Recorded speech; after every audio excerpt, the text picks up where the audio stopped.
Hey there everyone, I'm Don, Professor Goway, and welcome to the GowayPro Travel Tales Podcast.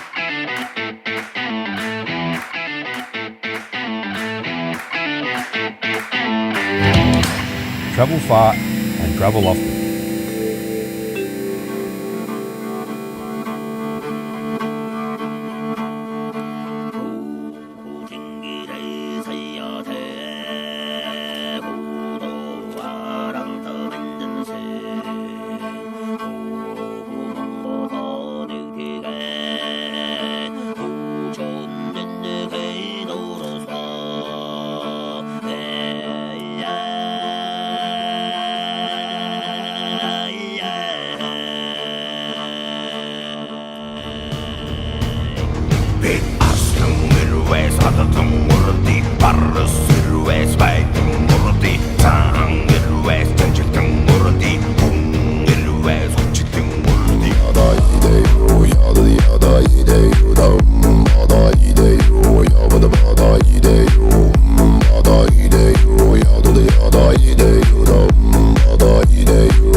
Your Zen through the Mongolian throat singing.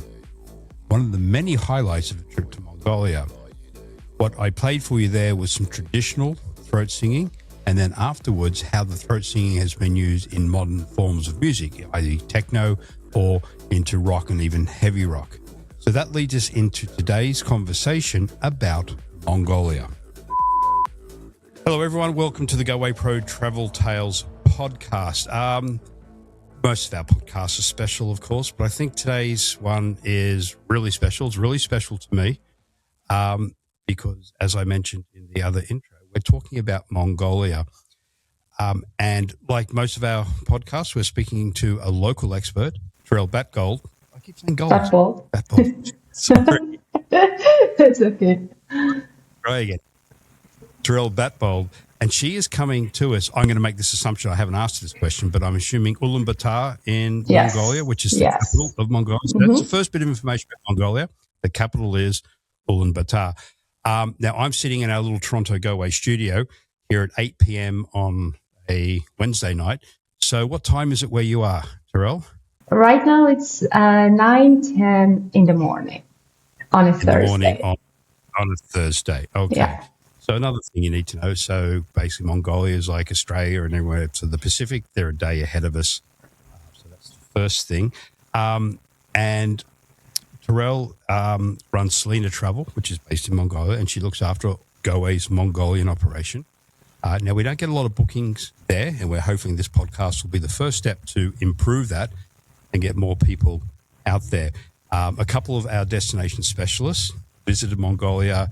I'm not sure when, Terelj, do you remember? I think it was somewhat recently. We had two of them out there. Do you remember when it was? Yeah, it was in 2 years ago, 2024. So it's a couple of years. So that was Steve and Amelia. So we do have a couple of people who have visited there themselves. And actually the son of the owner, Adam Hodge, he went to Mongolia many years ago on a trip. So we do have some in-house expertise as well, of course, Terelj, in country. So for those who may not know, let me just read off a few facts here about the country of Mongolia. And please, Terelj, if I get anything wrong, jump in, correct me. From a location point of view, we mentioned it's across the date line, but it borders Russia and China. A lot of people know it for the history of Genghis Khan and the Mongol Empire, the rugged steppes, Steppes. We'll clarify what they are in a minute. Gobi Desert, amazing culture. As we started the podcast with, you have throat singing, you have a famous culture, which is horseback, driven, pardon the pun, that goes back to the Mongol times, hawking, so the eagles, that type of thing. Another interesting stat, where is it here? It's the world's least densely populated country, which is quite cool in this day and age of people wanting to get away from the crowds. So, hey, Mongolia is it.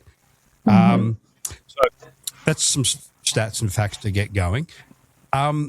So let's start with what I would say to meat and potato logistics, Terelj. For our North American travel agents, if they have a client approach them and they want to go to Mongolia, we'll speak of all the reasons why they will want to go and should go. But one of the first things that will come to a travel agent's mind and even a traveler's mind is, how do I get there? Because it is a long way away, and it does It sit is. right in China. So people are going to go, my God, how do I get there? So let's tackle that first. How does someone from the US or Canada get to Mongolia?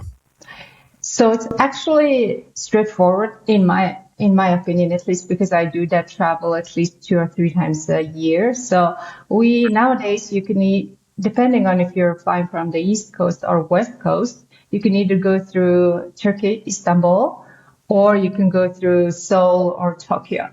So you have to take 2 flights because we do not have a direct flight from Canada or the US at the moment. So you can go through either way. And you can, that flight is usually 8 to 10 hours. Then from the next destination, depending on where you're flying from, it's about 3 to 4 hours. Or if you're flying from Istanbul, it's 8 hours. Right. So obviously, for those who know, Goway has a product in Korea's or South Korea. So that flight routing is very, very easy. Turkish Airlines are one of our biggest supporters here at Goway. They've been fantastic with us last year with our road shows. And they have a fantastic airline, great options for any stopover in Istanbul, which Terelj just mentioned you would need to do. So there you go, Turkish Airlines and, of course, Asian carriers into Korea will get you there. So as you mentioned, no direct flights in. Yes. I would assume that you could connect from China because we do have a lot of clients who will visit China, so you can fly in and out of China as well. Definitely. It's only a 2-hour flight from Beijing to Ulaanbaatar. So Beijing would be the main Chinese gateway. Yeah. Okay. Mm-hmm. What's the airport code for Ulaanbaatar? It's UBN. It's like a UBN. Yes. Okay. And at the end of this podcast, I'm going to quiz for someone who can, through our comments or chats or whatever it may be, wherever you're watching this, I want you to type out how you spell Ulaanbaatar without looking it up on Google. So, Terelj, again, I'm going to ask you some, basic questions. I hope you don't find them, I hope not insulting, but ignorant. No. Your English is exceptional. I would assume what is the first language of Mongolia? Is it English? Is it Mongolian? Is it another form of dialect? No, we speak Mongolian, and it is our first language. Everybody speaks it, but we do learn like second language or different languages in school. But no, everybody speaks Mongolian. And if you go out on the street in the city, in the capital, you will find people speak different languages. But in the countryside, unless you speak Mongolian, nobody speaks other languages. Oh, okay. So that's what I'm getting at. So a traveler in Ulaanbaatar, which is the capital, again, the main city, I would assume other large cities, English will be used. But if you get off into the rural areas, which is one of the attractions of Mongolia, having a guide will be necessary to communicate because most of the people outside of the cities will not speak English. Certainly. That's why we always recommend to travel with travel through a tour operator or agent, so you have a professional guide who can actually really tap into the history and culture of Mongolia through communicating with the people. Mongolia's history and bordering China and Russia, and I believe at one stage you were under Russian influence. Other than Mongolian, you said English is spoken, obviously you speak it. Do you hear, and you said on the streets you'll hear different languages. Is it Russian, is it Chinese or Mandarin that you hear, or is it predominantly Mongolian is the predominant language? Mongolian, nowadays, before maybe in my parents' time, people used to speak more Russian, like people learned it, but everyday life, it's always been in Mongolian. So where does Mongolian, the language, come from? Is it something that came out of China, out of Russian? No, it's on its own. It's an independent language, and it is one of the Altai languages.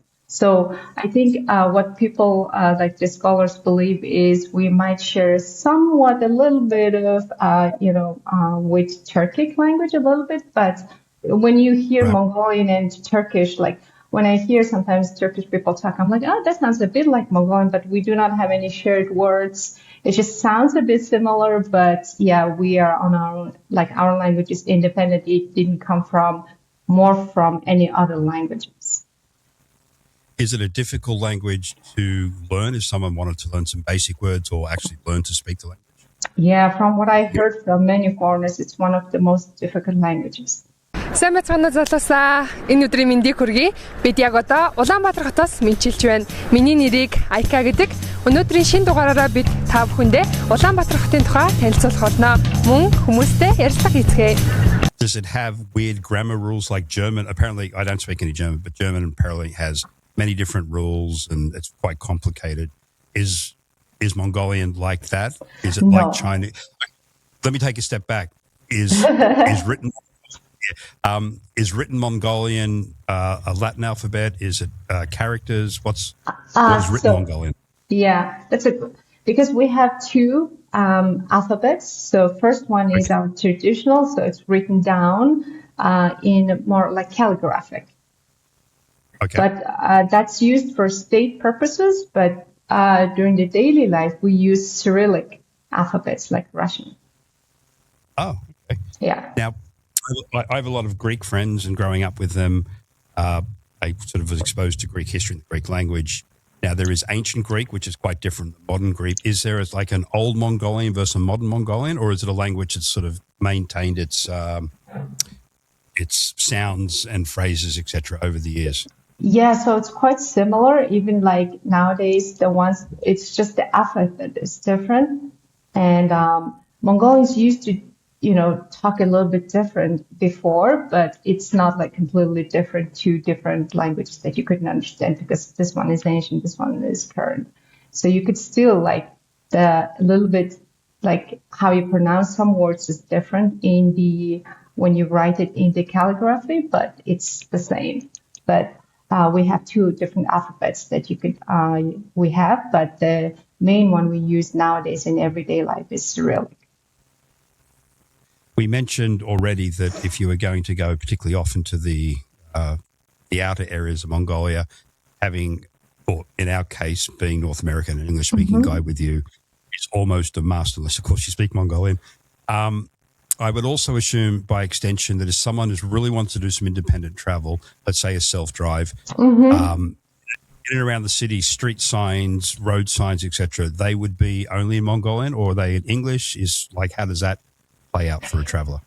So in the major provincial centers or in and out of Ulaanbaatar, some of the signs are in English, but mostly it's in Mongolian and it's written in Cyrillic language, Cyrillic alphabets. Yeah. Right. So even before we get into all the things to see and do in Mongolia, it looks like the advice that you're giving me and us in turn give our travel professionals out there is having a guide or being with a group with a guide is the way to really get the most out of the trip to Mongolia. Yeah, I truly believe in that because when you visit a country like Mongolia, and Mongolia has not been exposed to, mass tourism or a lot of international travelers, like you see in many big countries. So you do want to get into the essence of the country, right? And you want to meet the people and see why they live so differently, what's their experience has been. And you do want to communicate with them. And for me, that is one of the most important part of traveling wherever I go is meeting the local people. And if you cannot communicate with them, it is quite hard to understand their life stories. Yeah. And as I've said in many of our podcasts, GoWay is seeing through the requests of our travelers, more and more people want an authentic experience, be it in Italy, be it in Mongolia, be it in Peru, be it in Sydney, Australia. And that leads on to meeting locals, meeting the indigenous population of respective countries. And you're right. I'm asking all these questions because this is what I'd be asking my guide if I was in Mongolia with you right now. But yeah, it's much easier, obviously, to have someone who can truly pass on the information that's there to be had.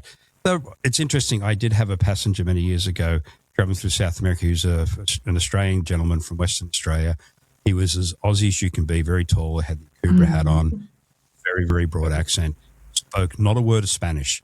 But everywhere we went, he was one of these personalities who'd go out and speak to the locals and they would communicate via sign language. And he had a great time and he made a lot of friendship. But I was disappointed that he never sort of either learned some basic language skills or had one of the guides go with them to really absorb what they were probably trying to tell them.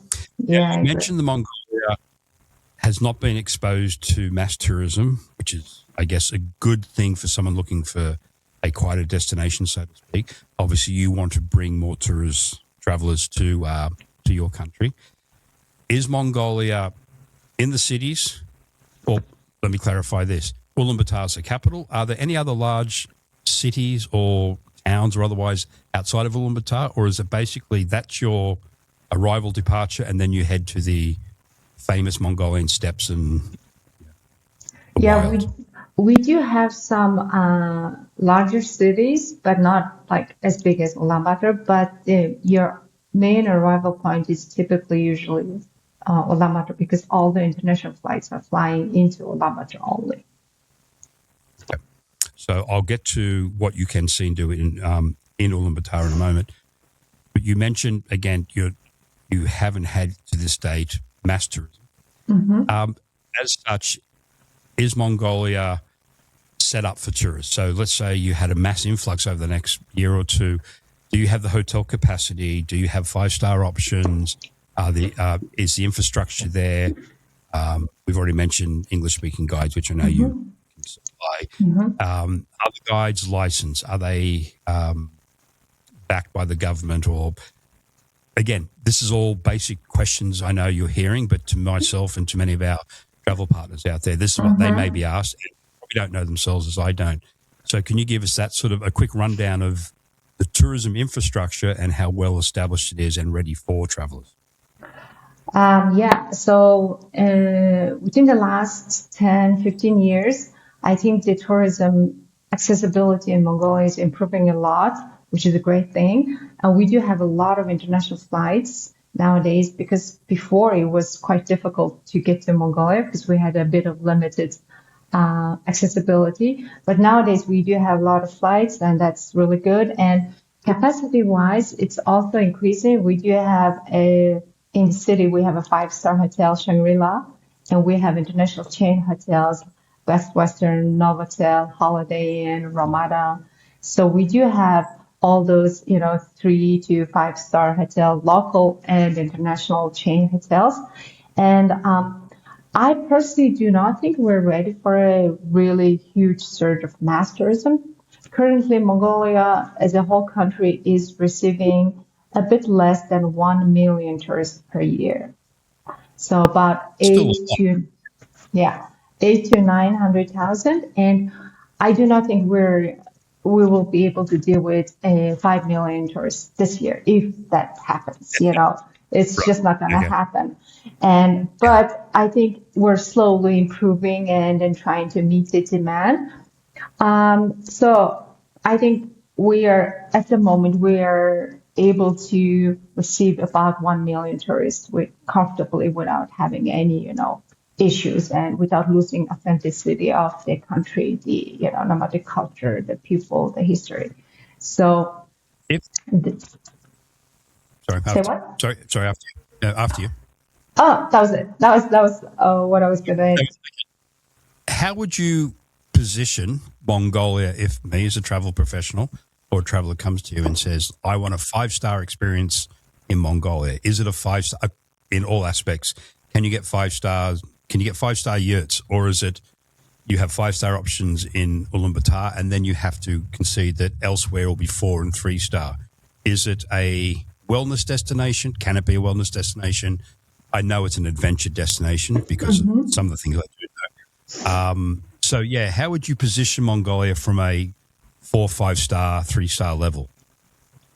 Yeah, that's the question that I've been talking with a lot of, colleagues from different countries. And I think it really depends on how do you define wellness. Is wellness for you as a traveler, is it a very luxurious hotel and resort, etc.? And if that is the case, Mongolia might not be your best choice. But are you defining wellness as, staying away from your busy lifestyle and immersing yourself in a very, very pristine and original and authentic experience?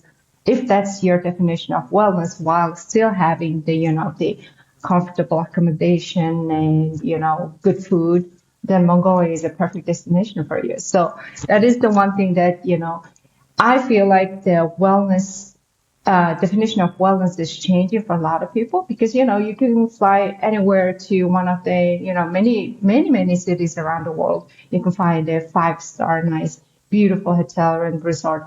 But if you cannot get that emotional or, your mental well-being taken care of, then is that really a wellness true experience for you? So I think it depends on what your client is actually looking for, what kind of wellness or 5-star experience your client is looking for.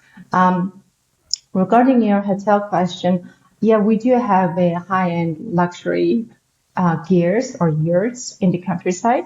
And if your client is willing to pay a little bit more for an upgraded experience, we do have those options in the countryside. Oh, okay. That I wasn't expecting that. I thought you would say, no, it's basic, 3, it's 4-star. No. Okay, excellent.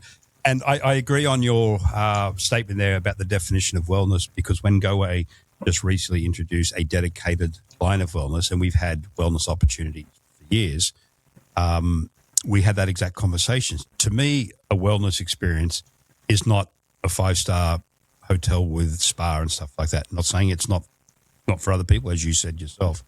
To me, wellness is getting away, trekking, being out in the bush, talking Mongolia, probably out in the steppes at night, looking at probably an amazing sky. So to me, that's wellness. So your point's very valid.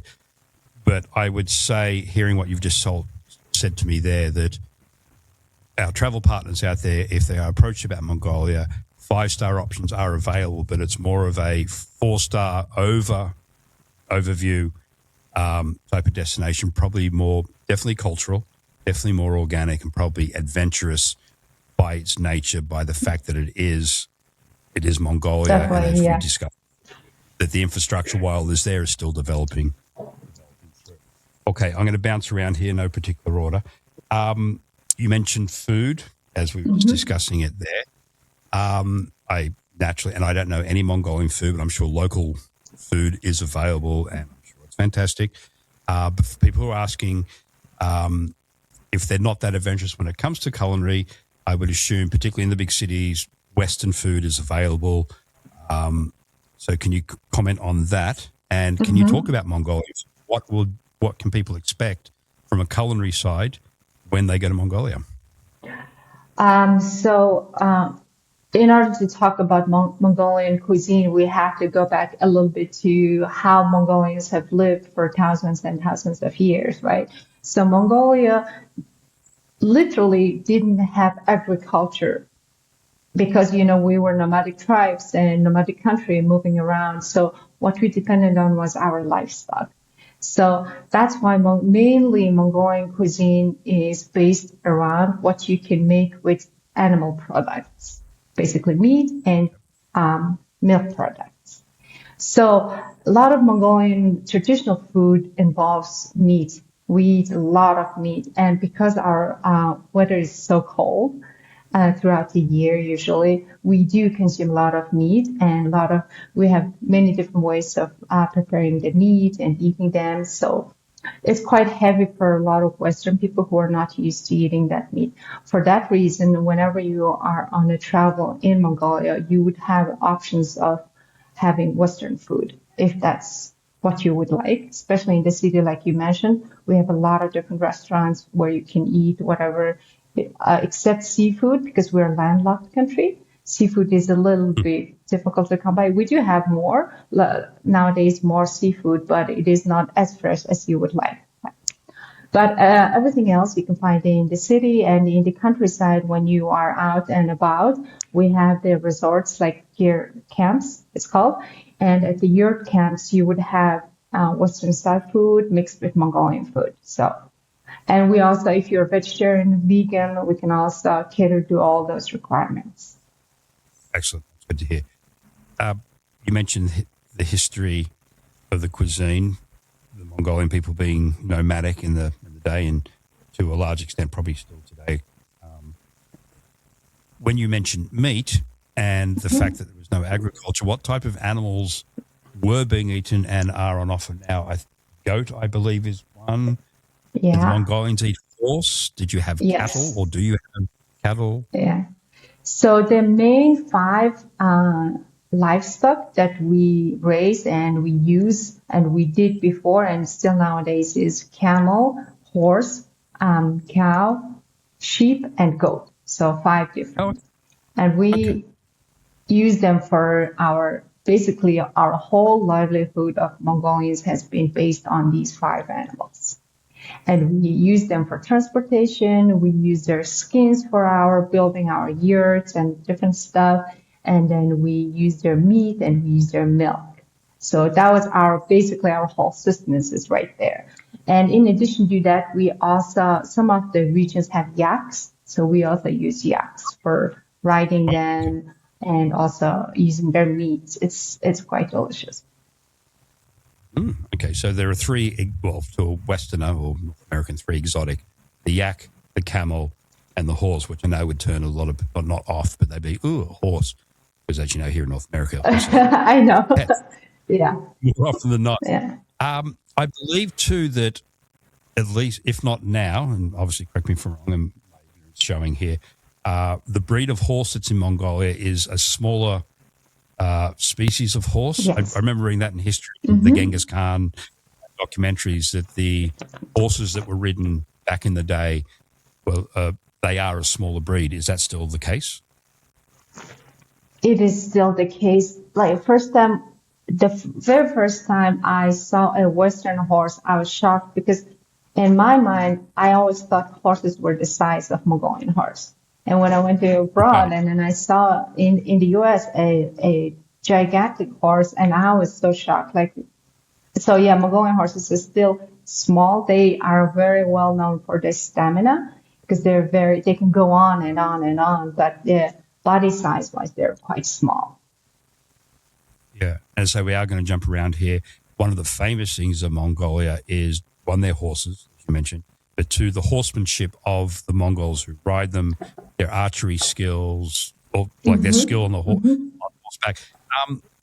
Do Mongolian horse riders use stirrups, or are they bareback riders? A mix. So in the countryside, you see a lot of people or kids go bareback horse riding. But we also have the, what did you use the word? Stirrups, where you put your feet in. Yes, stirrups. Yeah, we use them, and you can also see a lot of people just jumping on the horse and go. Going. I would assume as an option when you're in the steppes of Mongolia that seeing a horse demonstration outside of maybe like a festival, something like that, but I hate using the word shows, but horse demonstrations, archery demonstrations again, step back. When I would ask you, how do you refer to your people who live in the country? Is there a specific name for them? Like in here, someone who's agriculture on a farm, they call them farmers. A Mongolian who lives a traditional life, is there a specific name for them, or are they just another Mongolian who lives in the country? So we call them people from the countryside, basically. That's it. So they don't have any specific title or anything. And I think the latest statistic is around 30% of Mongolians still live the traditional nomadic lifestyle. 30%? Wow, that's quite large. Another question on terminology. Here we would say that someone lives in the country, which refers to agricultural farming land. In Australia, you might use the term the outback. Is saying that someone lives in the steppes, is that an equivalent way of expressing it? Is the steppes your country, or is the steppes a particular part of Mongolia? Oh, that's an interesting question. Can you rephrase your question for me? Okay. So I'm not sure how to rephrase it. Let me ask it this way. When someone refers to the steppes of Mongolia, is that a geographical area, or is it a blanket statement for anything outside of the city? Oh, yeah. A blanket statement, because as soon as you go out of the city, you would see like the nomadic people here and there, everywhere, throughout the country. Okay. Now, Yeah. you mentioned, when we're going back to the horses aspect, that when you went to North America, that you were amazed by the size of the horses there because you'd only been used to a Mongolian horse. That brings to my a question of education in Mongolia and the day-to-day exposure to the outside world, so to speak, the West or Asia or whatever it may be. We'll talk modern times. I obviously under Russian occupation or control, it was probably a different thing. But since then, like, do you get Western TV? Do you watch CNN? How connected are you internet-wise? That's one, you as a population, and two, for a traveller being there, can they be online if they choose to be? I would assume once you get out to the steppes and, let's just use the term outback, the Australian version, the outback, Wi-Fi, etc., would probably not be an option there. So, again, it's a very ignorant question on this. I appreciate that. How connected are you to the rest of the world, to North American culture, all that type of stuff? Yeah, so when I was growing up, it was in 90s. So then that was after the, Soviet Union fell and then Mongolia was away from the Russian influence. So everything opened up. So when I grew up, I watched, some American channels, international, like we had a lot of MTV when I was growing up. So we watched that. So we were influenced I feel like my generation who grew up in the city was influenced a lot by Western culture, including American culture. Nowadays, a lot of younger generations, if they're living in a city or in the provincial centers, they do have access to international channels and they have internet, So we are quite exposed to Western culture, in my opinion. But as far as connectivity wise, when you're in the city, you have your internet and you can, wherever you go to, coffee shop, restaurant, hotel, everywhere you have Wi-Fi, you can join. So that is improving a lot. And in the countryside, as long as you are near a provincial center and if you have a cell phone service, you can connect to your cell phone data. But if you are away from the provincial centers, then it depends on where you are, how far you are, if you are blocked by a mountain range, it depends on that. And some days you don't have internet or cell phone service, and some days you have it throughout the day. So it really depends. And it's improving a lot in the last 10 years or so. Do you guys have access or use Starlink? Yes, it's just starting about 2 or 3 years ago. People buy them independently, or a lot of the gear camps, the yurt resorts, they have Starlink. That's what I was thinking. Yeah. Okay, cool. Okay. Let's talk about, it's a large country. Can you give me a comparison in size? Usually people say it's as big as Texas or whatever. How would you compare Mongolia from a size point of view? I cannot really compare it I'm not really good with the geographical size, but Mongolia, if I'm right, we are the 19th biggest country in the world. Okay. So it's a big country to get around. It is huge. And we have about 3.6 million people. So it is a very small population. 3.6 for the whole country.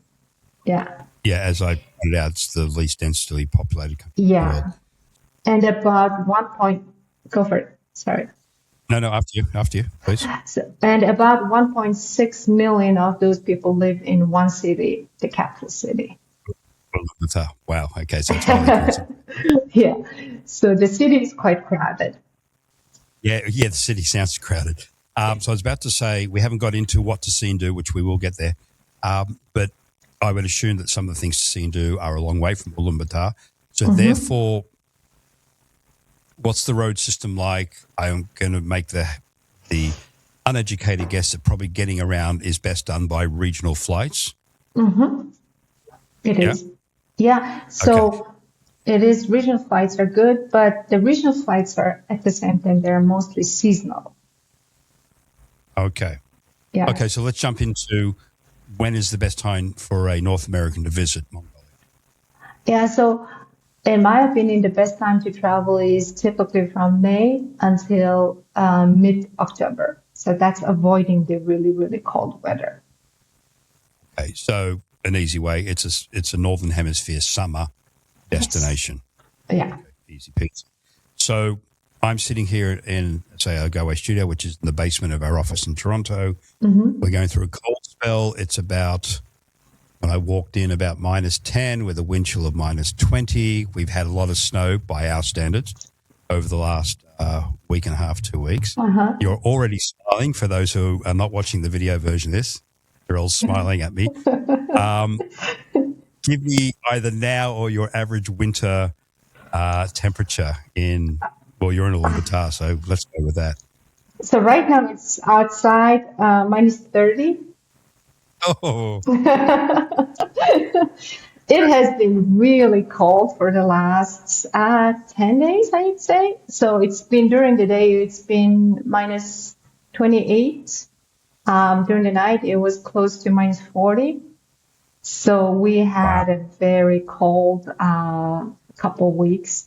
And usually January is the coldest month.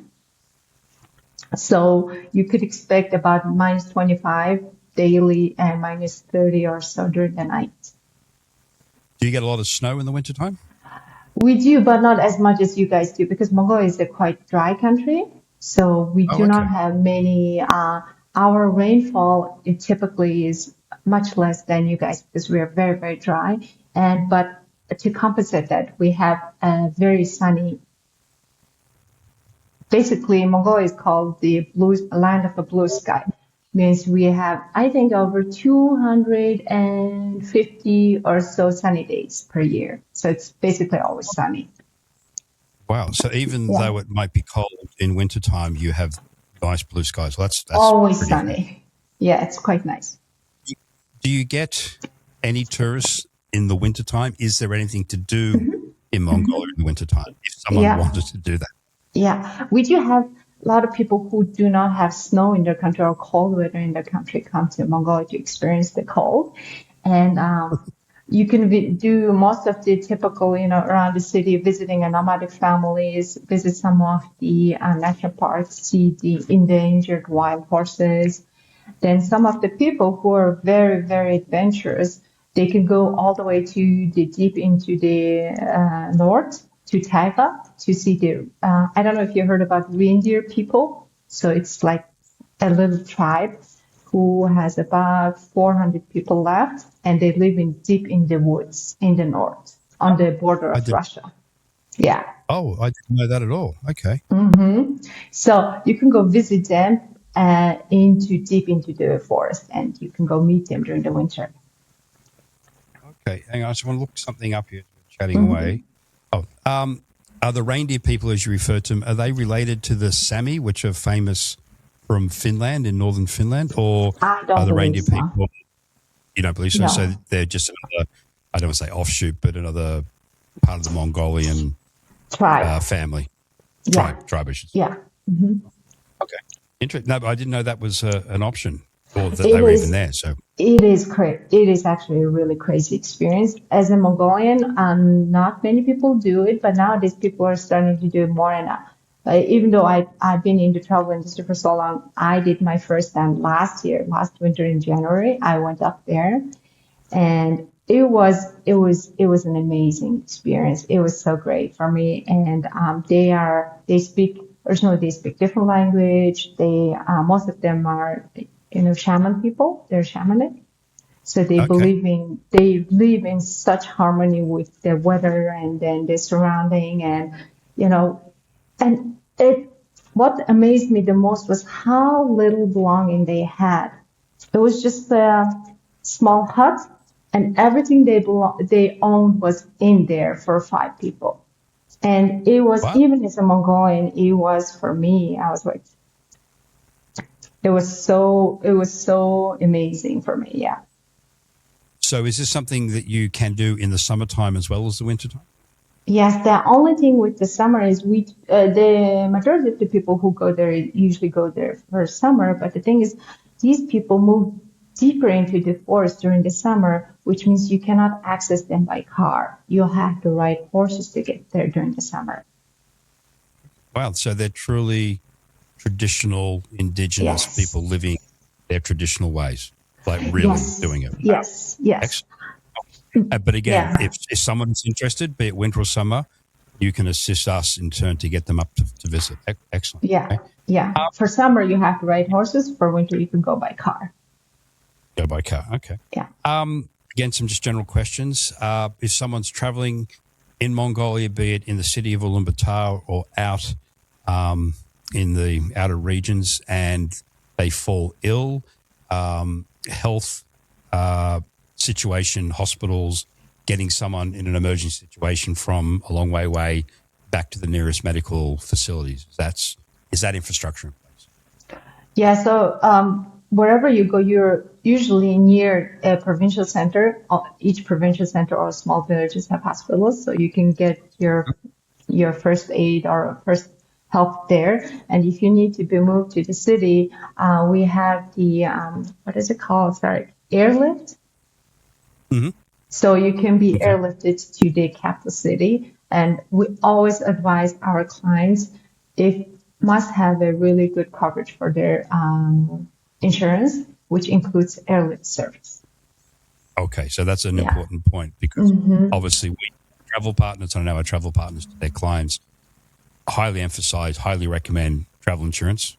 We're all on the same page, but everyone should be aware, just as Terelj said there, that please ensure that if they're looking at Mongolia, that they have airlift insurance. So you might have to up your policy to get that, for your clients, because you don't want to be literally stranded out there and having to pay lots of money to get flown to the hospital. Independent travelers or someone who might be on a group trip and they want to take a walk around Ulaanbaatar at night or another provincial city at night, or they're off maybe staying in a yurt and they want to walk off into the, walk off and look at the stars. In general, safety in Mongolia, do people need to be concerned as a foreigner, particularly because there's a definite look to a Mongolian? I would stand out as a foreigner without a doubt. So safety for a traveler in Mongolia, be it city or elsewhere? Yeah, Mongolia is actually quite safe. I forgot the numbers, but Mongolia was, I don't want to put any other country into, that kind of position, but Mongolia is safer than many of the Western countries nowadays, including the U.S. And, as usual, you have the usual, pickpocketing issues or those kind of things, but any violent crime, Mongolia has very few of those. Okay. As we always say, basic precautions as a foreigner in any country, take them and you should be fine. But that's good to hear that Mongolia ranks so high. That's excellent. So I think we've covered most sort of, again, meat and potatoes that agents would need to know and in turn travelers. Let's talk about the good stuff. What has Mongolia got to offer? Now, I threw off the top of the podcast, the hawking, the yurts experience, the horseback riding we touched on. You mentioned camels to be eaten, but camels are also part of a cultural experience. You've already mentioned the reindeer people up north, which was an unknown to me. Cultural experiences, there's some festivals. But let's start with Ulaanbaatar. So you fly into the city, you're met at the airport, you're transferred to your hotel of choice. What is there to do in and around Ulaanbaatar, and how long should someone spend there? So we usually recommend to stay 1 or 2 nights in the city upon arrival, because if you're especially traveling from the North America, it takes a long time to get to Mongolia and you're tired and you want to, get ready for experience. So it's usually good to have 1 or 2 nights. We do have some really good museums, which gives the history of Mongolia, as well as we have beautiful monasteries in the capital city. So you can visit that. Can I just, interrupt there for 1 second? You mentioned monasteries. What's the main religion of Mongolia? Buddhism, Tibetan Buddhism. Okay, thank you. Sorry. Yeah, no, so we have those, if you're museum lovers, you can visit the museums in the capital city. Then we usually recommend just get out of the city, enjoy what Mongolia has to offer, which is the big open space, nobody around, meet the local people. And, it's just as soon as you leave the city, because as I mentioned, the city is really crowded, it's busy, like any modern city, you see the big buildings and a lot of cars. But as soon as you just drive 1 hour out of the city and you're just in a completely different space, and it just gives you such calm and you're not rushed anymore. Sometimes you don't even have your cell phone connection anymore. So you're just thrown into different space and time and you can enjoy the peace. Then we have the beautiful nature. You can go depending on where you're going. We have the Gobi Desert, which is one of my favorite destinations, where the stargazing can be done in the Gobi Desert. Even if you don't have the telescope or very high functioning camera, you can still see the Milky Way some nights just with naked eyes.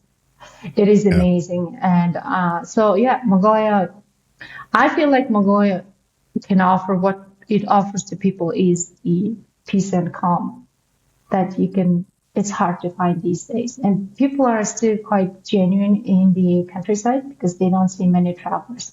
You would sometimes even meet people who never met a foreigner before.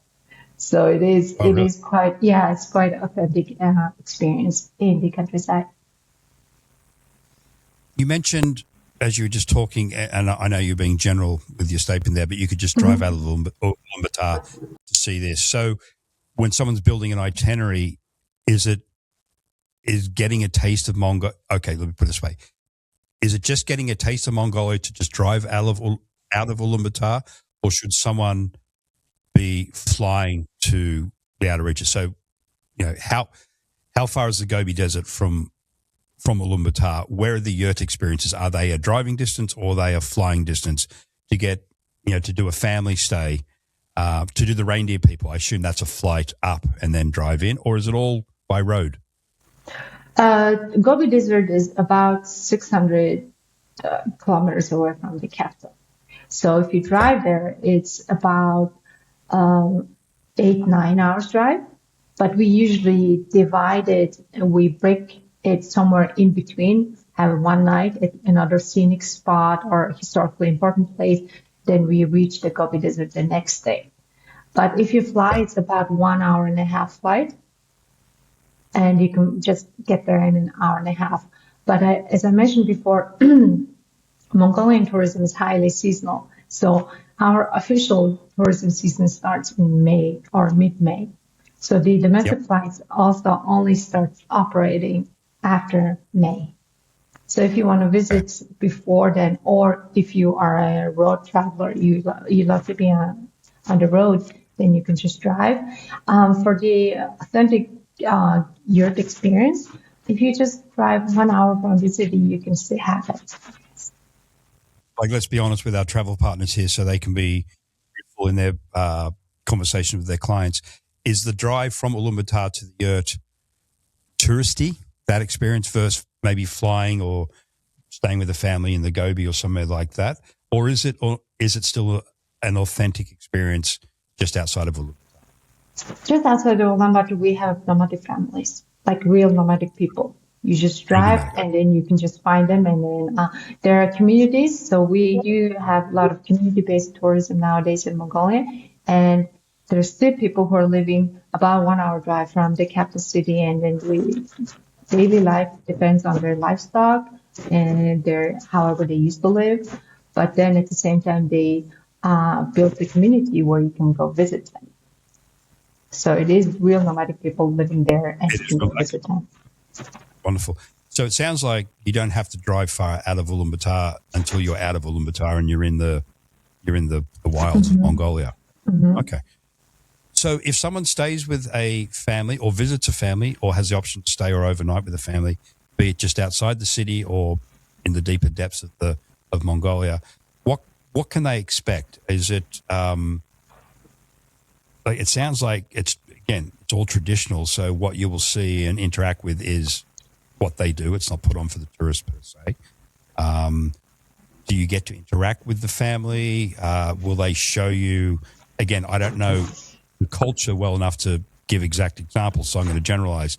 Will they give you examples of weaving or hunting or hawking or horseback riding skills? Is all that part of a visit to a community? Yeah. So the eagle hunters, the one you mentioned, falconry, so they live about 1,600 kilometers away from the capital city. So they're very, That's a specific group. Yes. Oh, okay. I didn't know that. Okay. Yeah. So they share this similar heritage with Kazakhstan people. So they're Kazakhs, but they're Mongolians. And so they live in Mongolia, but they have different language. They have different religion. So they're very distinctive, and they're about 4 to 5% of Mongolia's population. Okay. So are they an option to go and visit, and are they welcoming to tourists? Yes. Okay, so that's an option. But again, that's a long way away, so that would naturally be very committed drive or flight, of course. Okay. So going back to my original question, though, so let's take the eagle hunters out of the equation, because you go to there to see that aspect of their lifestyle. Or a traditional Mongolian family on the steppes, what would the traveler experience on a visit or an overnight stay with them? So they would welcome you to their home, and then they'll, offer you their food. Then you can spend time, depending on your program, you can spend time making dairy products with them, using the milk that you just, got from your cow or prepared. Then you can make Mongolian meals with them. They'll show you how they take care of their animals, how they, prepare their food. And you also can help them to herd their livestock. So in Mongolia, it's usually how their day starts. They start very early, around 5 a.m. in the morning. Then they milk the cows. Then they let it out to the pasture. Then they also let the smaller livestock, like sheep and goat, out to the pasture. So you can go with them and do that. Then they come back, and then they prepare their lunch, and you can participate in all aspects of it. And if you decide to stay with them, you either share their own yurt with them together, or you can have a separate one next to there. So it is very authentic experience. Authentic meaning you will be with local people. At the same time, there are typically no electricity. Sometimes there is, but usually not. And there's no running water. So it is quite a shock for Western people, because, even for me, it's a shock because, we're so used to it, and there's no toilet, like Western style toilet. And so it is a challenge, but it is quite rewarding experience, in my opinion, because even for me, whenever I go do that, I was like, first couple hours is quite uncomfortable, but then, as soon as you get into it, you get used to it. Well, this is the thing. It's authentic. It's how they live. And you answered a couple of questions. So there's obviously no options for showers. Obviously, water will be supplied, and or you can have the dairy products that are supplied by their animals. And there is no bathroom in respect to a Western-style bathroom. So, again, as I said before, you have 5-star options in Mongolia, but other aspects of it will be very basic, very, very organic. So what would be, so you mentioned a couple of nights in Ulaanbaatar to get over jet lag or just rest up. So you'd spend a couple of days there in Ulaanbaatar, the museums, restaurants, of course, obviously the museums would be, in my opinion, vital just to get an understanding of the very rich culture, Mongolia, because of the time, because most people associate Mongolia historically with Genghis Khan, and the expansion of the Mongol Empire all the way into Europe. I can't remember the years. It was rather a dominant civilization at its peak, so it has a lot of influence in the area. Yeah. So a couple of days there. Then what would be the balance of a best of itinerary for Mongolia? And this takes in someone who's willing to go out and spend a couple of nights with a local family and do their business off behind a tree or whatever it may be. They're open to that. So what would be the number of days to do a best of, and what would those days include? As in, what would you see and do? Yeah. If you don't want to go too adventurous and things like that, so then I would recommend about 10 days out of the city, maybe 8 to 10 days, because it is a huge country, and then there's, for me, I feel like if you're always taking a domestic flight, the internal flights, it misses out a lot of things. So I think Mongolia is most of the time best explored by road, and you see different stuff on the way. So my favorite itinerary would be go out from the city, go to the national park to see I don't know if you read about this, that Mongolia has the last species of wild horses. It's endangered species. It was extinct in the wild, and they reintroduced it. And there is a national park 100 kilometers away from the city that they are protecting these horses. These are the last remaining wild horses on Earth. So you can see them. Then from there, you go to the ancient capital, Karakoram, and you spend a couple days there. Then you make your way down to the Gobi Desert, and you would need 3-4 nights in the Gobi Desert because it's a huge area. And then you go back to UB, and together this basically is 8 nights. It is huge. Okay. Yeah. Oh, yeah. Yeah. No doubt. So the city, south of the city, the national park, Gobi Desert, and within that you would have the opportunity to either stay in a yurt for a day or visit or overnight options if you so choose. Yeah, so you can stay with nomadic family once or twice, or you can just make the whole trip based on gear camps, because we don't have hotels in the countryside. It's all yurt camps. It's again because of the seasonality of the tourism. So wherever you go, you will stay in a yurt, but you can decide if it's with a family or you want just a normal tourist camp. A normal tourist camp, which would be yurt still, though, correct? It's like a resort. Yeah, you will still use yurts, but it's for travelers, mostly for international travelers. Oh, okay. So options are in the city, hotels, 3, 4, 5-star, no problems. Provincial towns, 4, 5-star options. When you're going again into the steppes of Mongolia, you can stay with a local family, which is everything we discussed before, be it a day, be it an overnight, do a couple of nights. If you don't want that or want that plus, you can stay in a resort, which is still yurt accommodation, but this is a permanent resort situation, restaurant, swimming pools. Are we talking that type of thing? Oh, really? Okay. And they would be classed what? But okay.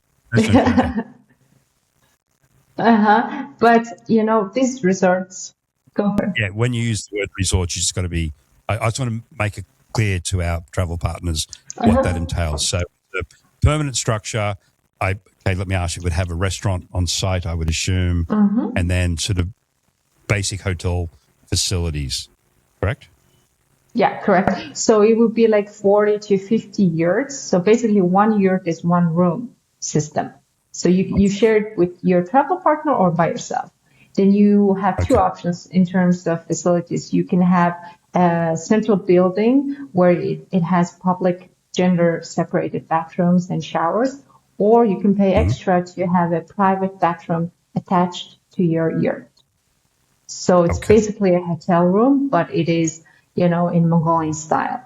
Because, again, these resorts only operate seasonally. They operate during the warm months when they're travelers. So it's the easiest way to maintain these kind of, in the countryside is the yurts, is best suited. If we have a big building and it's empty for half of the year, it just uses too much resources. But the yurts are very easy to maintain, Yeah, understood.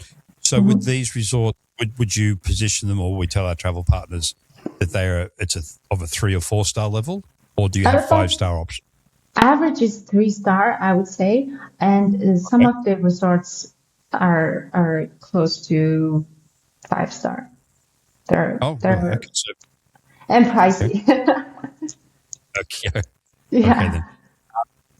Okay, so I had another question which has just escaped me, so I'll come back to it. Again, I'm going to bounce around here because I just, as you were speaking, writing down other things. If someone is building an itinerary and they wish to stay with a local nomadic family, and you are being invited into their house, they are showing you their way of life. So that in itself is a privilege, even though you're paying for it. It's still a privilege in my view.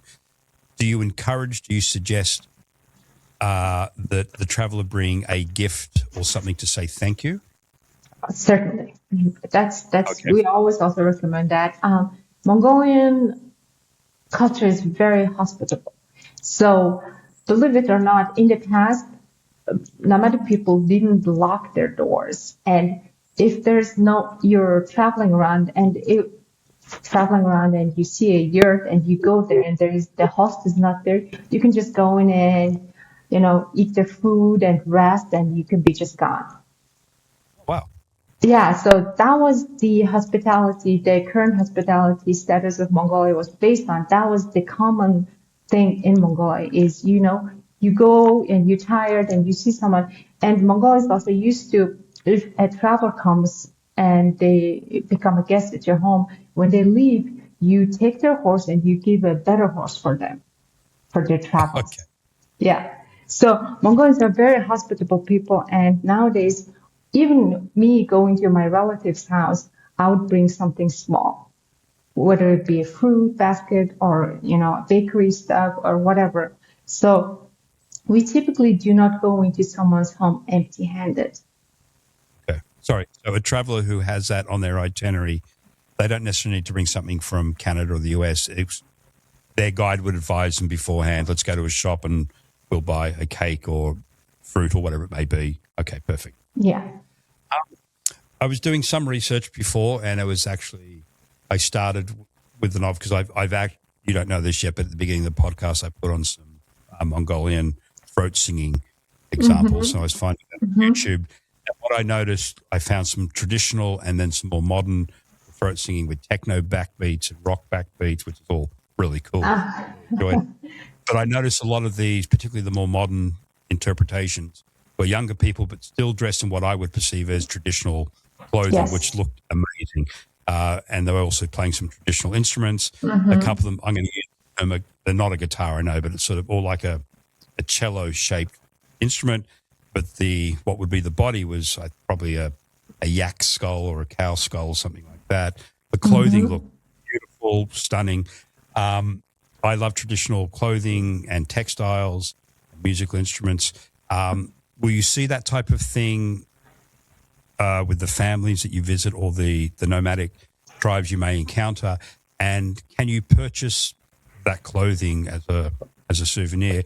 And as an extended question to that, is there stuff to buy in Mongolia as a traveler would want to? Yeah, okay. So the Mongolia is best known for its cashmeres because we have a lot of goats.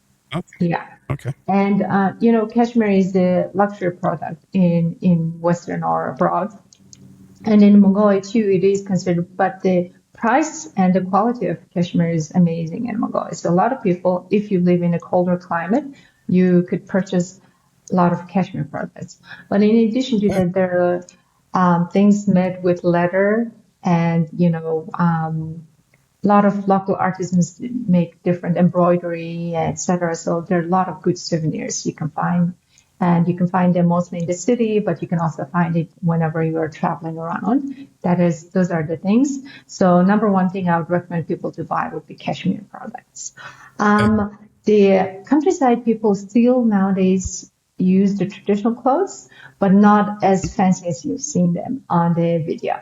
So, but the Mongolian Dale, the traditional outfit. So it's a lot of people still use it. And what I've been happy to see lately is Mongolian younger generation is taking so much pride in their heritage and culture. So you would see sometimes on the street Mongolian younger generation wearing the traditional outfit, which is amazing to see. Nice. And I do recommend to anyone listening out there that just Google Mongolian throat singing for one. I find it very soothing. It's an amazing skill. It's really, but also that plus either techno or rock, and you hear modern interpretations of it. And I find, as I'm a musician as well, I find it really, really cool and really engaging. So people have to check it out. As an extension to you saying cashmere is there and affordable because it's so common there, is Mongolia an expensive destination? Now, particularly if people are going to fly to the Gobi or fly to the eagle hunters, are the domestic flights going to be overly expensive? Is doing stuff in general, eating out, etc., buying souvenirs, is Mongolia an expensive or an affordable country? I think because Mongolia is so exclusive in a way, it is I have to be honest, it's not a cheap destination. Definitely not. Okay. I've heard a lot of people comparing the price of visiting to Mongolia similar to Bhutan. So you could expect anywhere from 200-300 USD per day per person. Okay. Yeah. We need to know all that. Extension to costs. What is the currency? Can people use US dollars? Can they use credit cards? Can they use debit cards? Obviously, cards in the cities. I wouldn't expect credit cards available necessarily out, maybe on the resorts, but otherwise, how do people buy and make transactions? So we use Mongolian tubruk. It's our own currency, but you can bring USD or different currency from your home country, and you can get it exchanged in the capital city. As soon as you in the city, like you said, you can use the credit card or your Apple Pay or whatever. But as soon as you go out of the city, because nowadays there are more and more people have connectivity, people are still using cards. But it's always recommended to bring some cash when you're traveling out. So if you were visiting a nomadic family way out, Gobi Desert or otherwise, the eagle hunters, and you wanted to, and they were willing to sell, let's say you wanted to buy a shirt or a jacket they were wearing and they were willing to sell it or wanted to sell it, would they take cash? Is that what they would transact in? Or would you, again, this is old school travel. Often people would take old clothes and trade and that type of thing. The further away you get, is it still cash? Cash is king? Yeah, definitely cash is king. And if you know, in the countryside, the cell phone reception and internet connectivity is not always 100% sure. So you always better to take a cash. And an interesting thing you just mentioned, if you want a clothes that someone else is wearing, your host is wearing, and they most certainly, I think 99% of the time, they wouldn't take your money. In Mongolia. They wouldn't? They would not? No. Oh, really? Yeah. Oh, I'd feel horrible in that situation.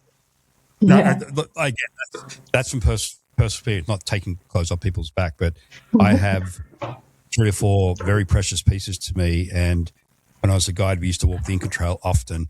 And I literally spoke to our guide at the time and said, I'd be really interested, because our porters on this particular trail were wearing traditional ponchos, like Inca, beautiful. And they were all made by their wives, and actually quite a lot of the men in Peru do the weaving as well. They were stunning pieces, and their chulus, the hats they wear, it was just beautiful. I said to our guide, would it be disrespectful to ask to buy their ponchos? He said, I'll go and ask for you. He came, oh no, they'll sell them. Like, to them, it's just like a smelly T-shirt. Like, they're more than happy to sell them. So I bought them, and like their pride, like I've got them on display at home. And again, I love traditional costume, clothing, and that's something I'd think of. You know, that jacket's beautiful. Hey, can I buy the real one? And that's interesting. You say they just give it to you. That's beautiful, but I think I have to give them something for it. I'm going to bounce around a few other questions that popped up. Again, in no particular order. Tourism is obviously an important part of Mongolia's economy. It's growing, will become more important. But where does Mongolia make its money? Is it mining? What other exports? Yes. Mining? Yeah, okay. Mining and animal husbandry. Oh, animal husbandry. Do you export any of your horses? Are they sought after as a horse breed elsewhere in the world? No, I don't think horse breed wise, but like the products from the livestock, they can be exported to different countries around us. And I know Mongolians have been trying to export the meat to the neighboring countries, because our animals are raised like what you would say free range. So they would go out and graze for the day, and then they come back. They are not raised on farms. So the meat quality is actually very good. Like the taste is it's excellent. So I know a lot of Mongolian companies have been trying to do that, but it takes a lot of time to go through the safety issues, etc. But yeah, Mongolians, we do export a lot of our livestock related products.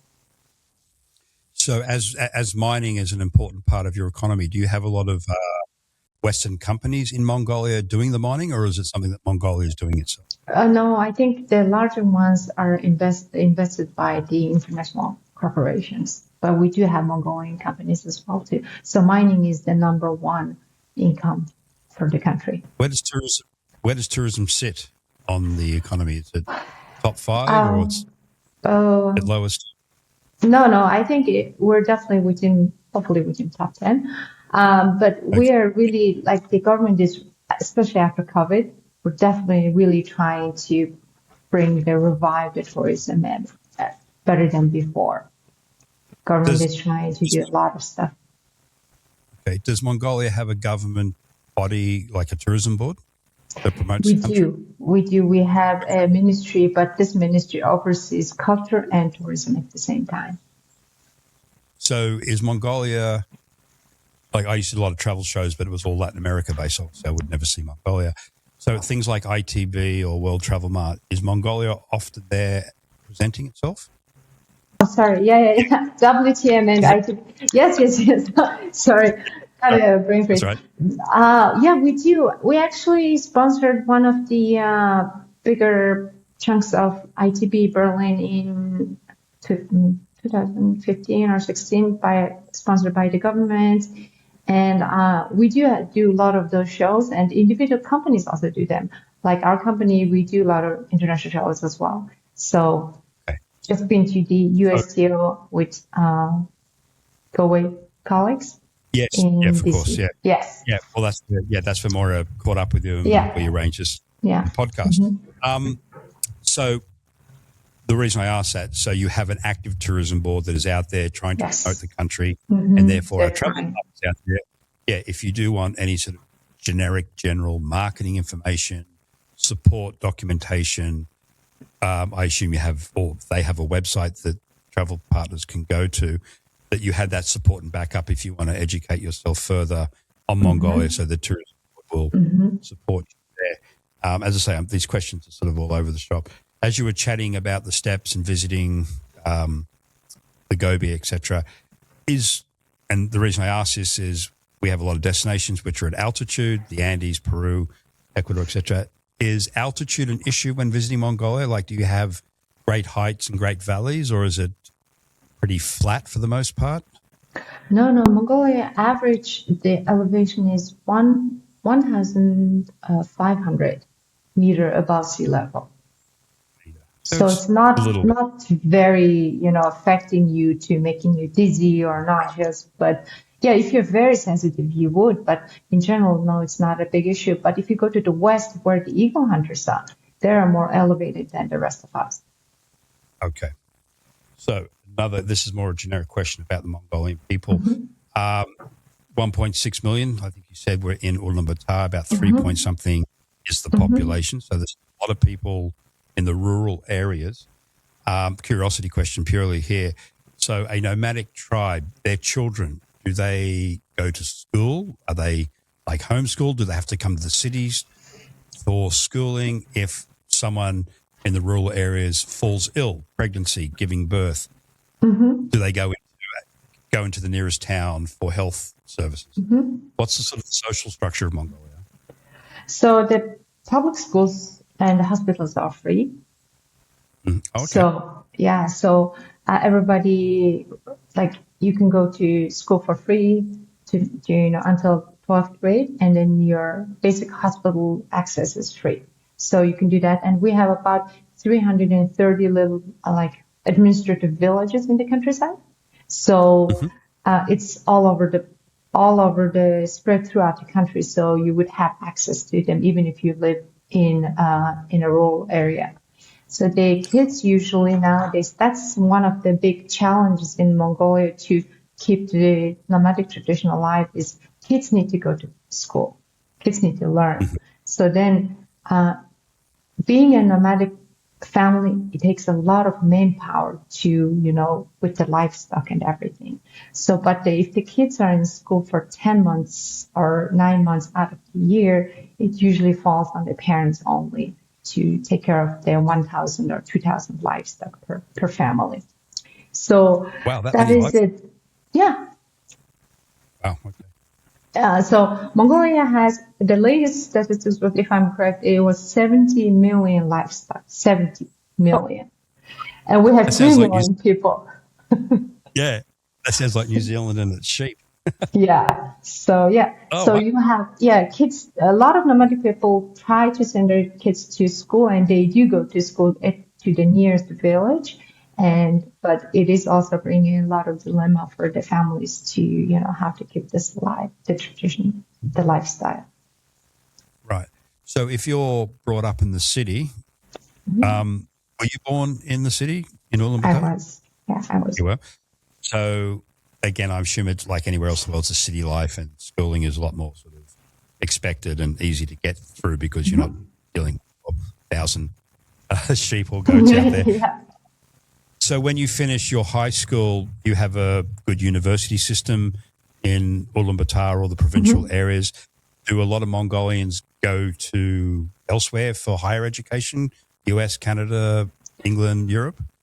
Well, if you can either, you have 2 ways to go, right? You either can pay for it, which is a lot, especially compared to the Mongolian, standard of the average salary. So if you go abroad, you either have to pay for it, which is quite difficult for a lot of us, or you can get a scholarship if you excelled academically or in other aspects. So a lot of Mongolians hope to or dream to go, and they do. Some of them go if you are from wealthy family or you get scholarship, but a lot of them just go to college in Mongolia.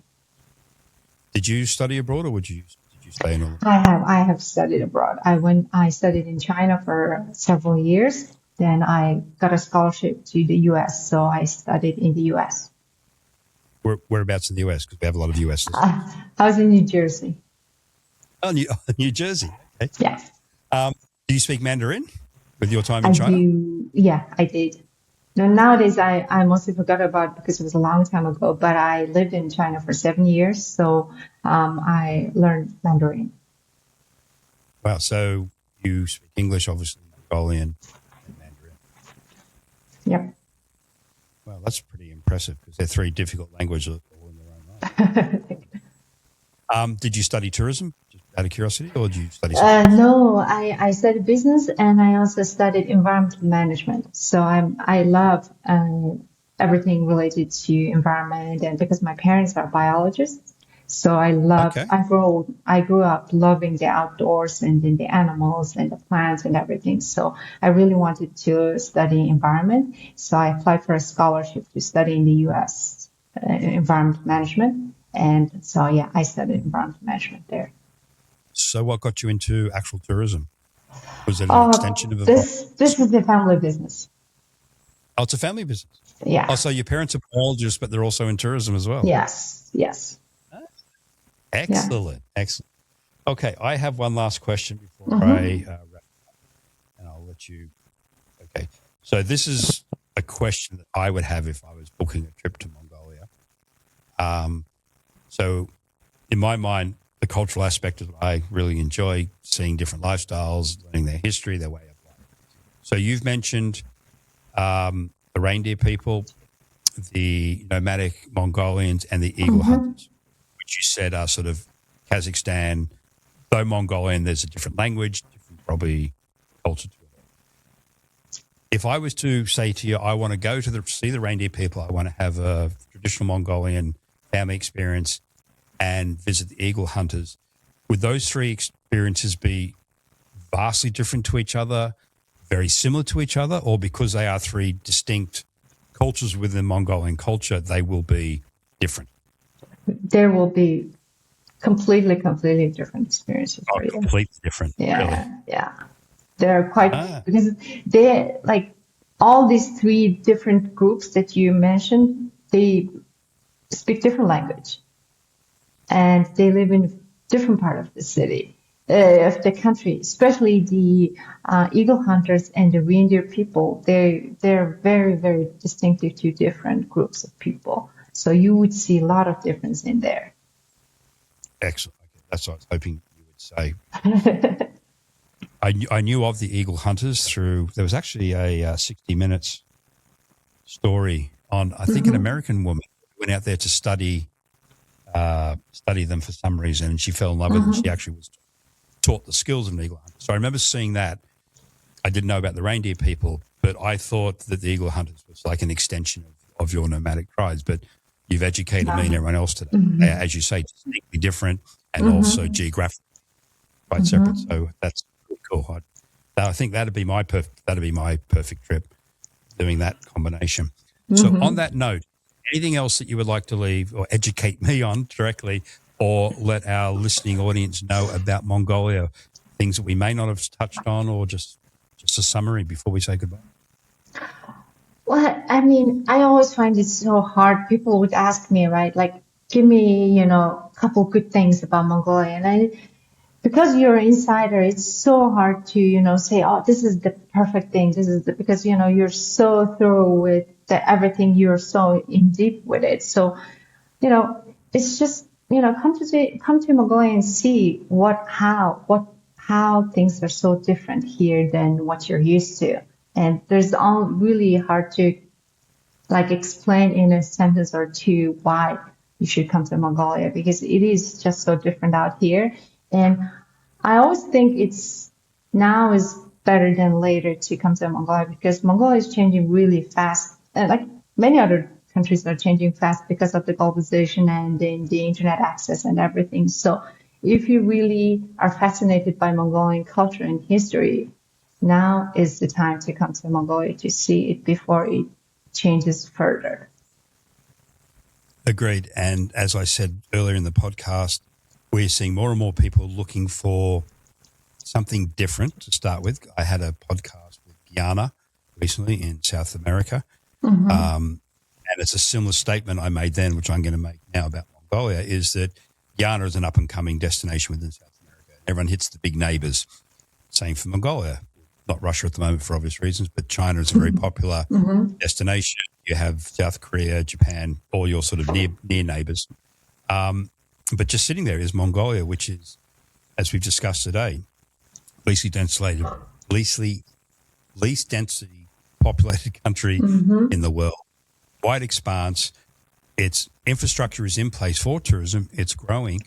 It is that different destination.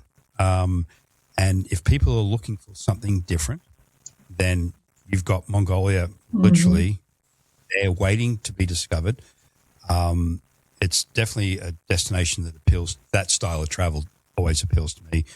Doing it by road is a big one.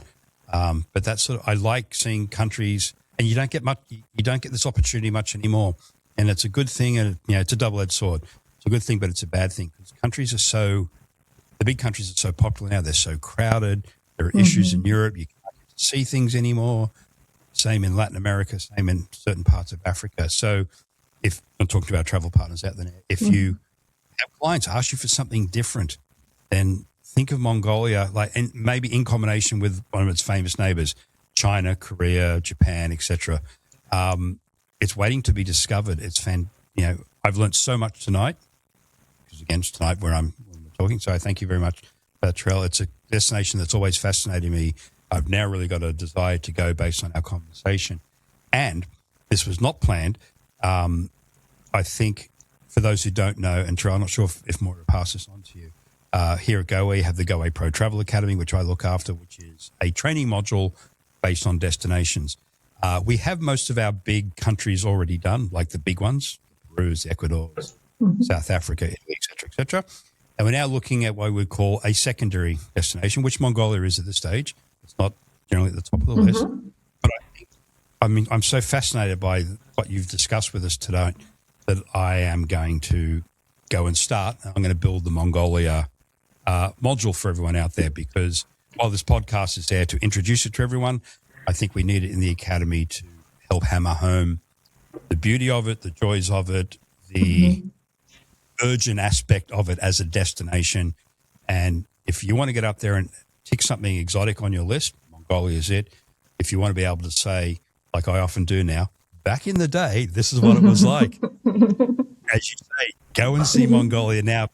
And so you can say in 5-10 years, because it will get more and more pop up without a doubt. I have no doubt about that. So on that note, Terelj, thank you very much for your time today, tonight, wherever you are. we are. I really appreciate it. I learned so much. Totally fascinated by it. And thank everyone you so out much. there, as always, my pleasure. And everyone else out there, thank you again for your time. We know how busy you are. And until next time. Thank you.